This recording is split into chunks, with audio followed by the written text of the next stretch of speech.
Hello, beautiful. We are back for day 3 of the post-Thanksgiving reset program.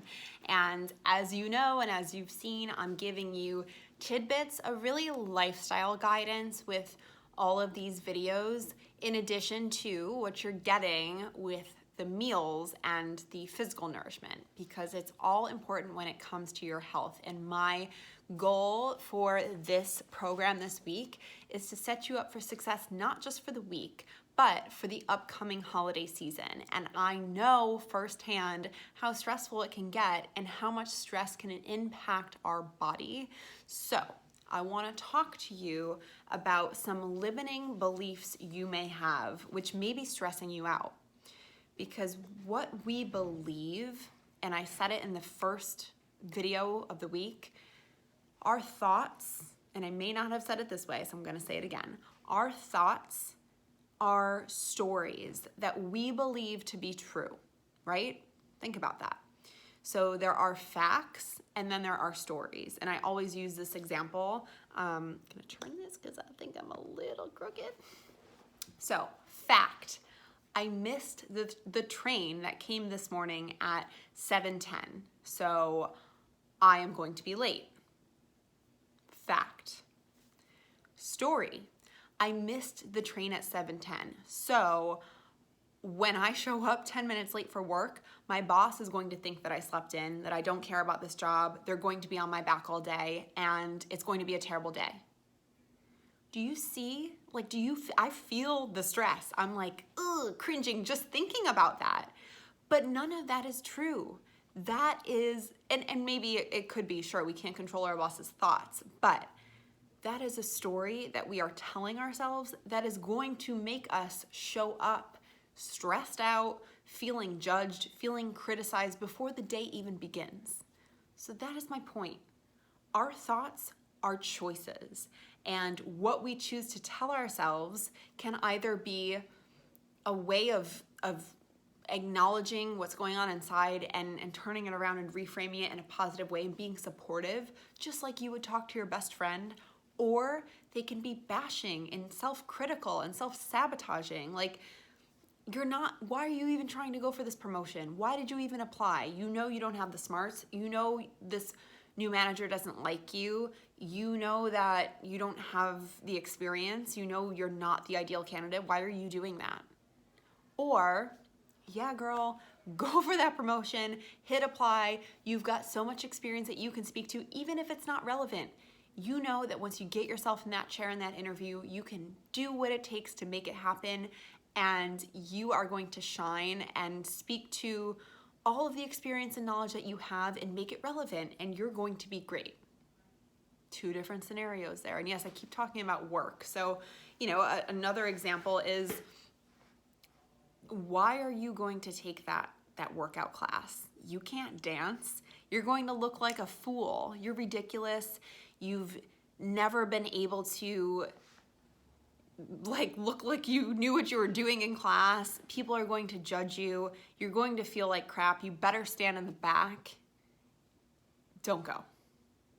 Or, hell yeah, girl, sign up for that class. If it piques your interest, you know they always play good music. Even if you don't stay on the beat, even if you look like an idiot, who cares? Laugh it off. Bring your best girlfriend, the one who judges you the least and supports you the most, and just go in and have fun. You see how those 2 different stories that we can tell ourselves can truly impact how we feel about ourselves? So this day 3, is all about unfucking yourself and rewiring and rewriting those crappy beliefs that you have in your head, in your heart, because that can affect the ability to make change in our habits. That can affect what we believe or do not believe to be true about ourselves.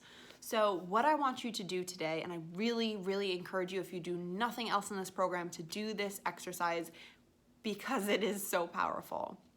So I want you to write down a limiting belief that you have for yourself.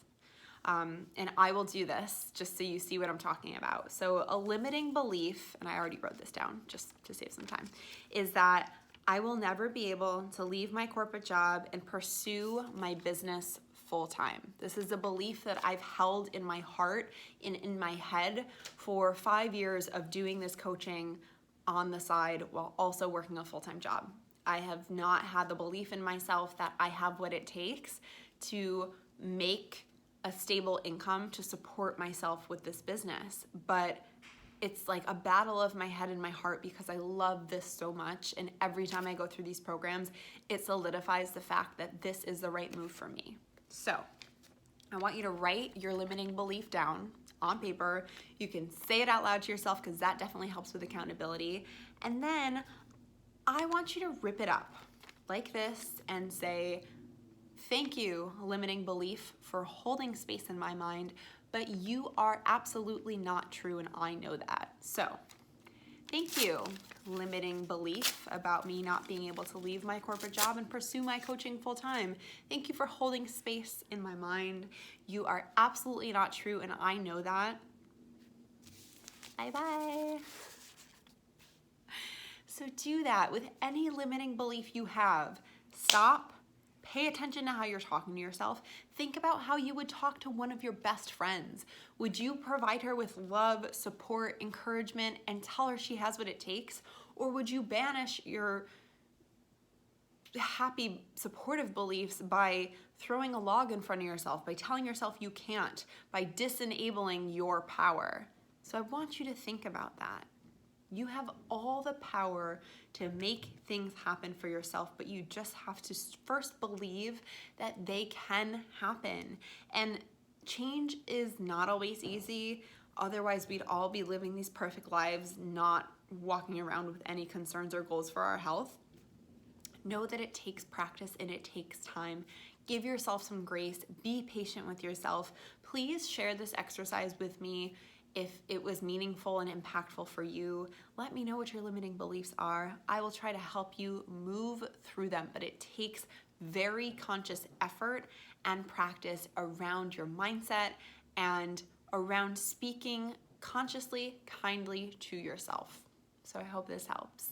And this is something that, you can carry through the holiday season. So I know for me, in the past, and even thinking about the holidays now, I do get a little anxious because something that always comes up for me with my family is the question of, it used to be, when are you going to get married? It used to be, when are you going to figure out the rest of your life? What do you want to do with your life? When are you going to heal your skin? Your skin looks like crap. When are you going to have kids? Like, everyone's got this timeline for you, and that feels stressful in itself. And I'm sure I'm not the only one having those conversations with my family, and they can often induce a lot of stress and shake the confidence that we feel in ourselves. So think about that. Think that everyone's opinion of you is not your problem. It's really not. Stay grounded in your beliefs and what you believe to be true for your life, because every family member or friend out there is doing their best by giving you their opinion. And again, their opinion is a story that they're telling themselves about what they believe to be true for you. So no one knows you better than you. Take that piece of advice with you.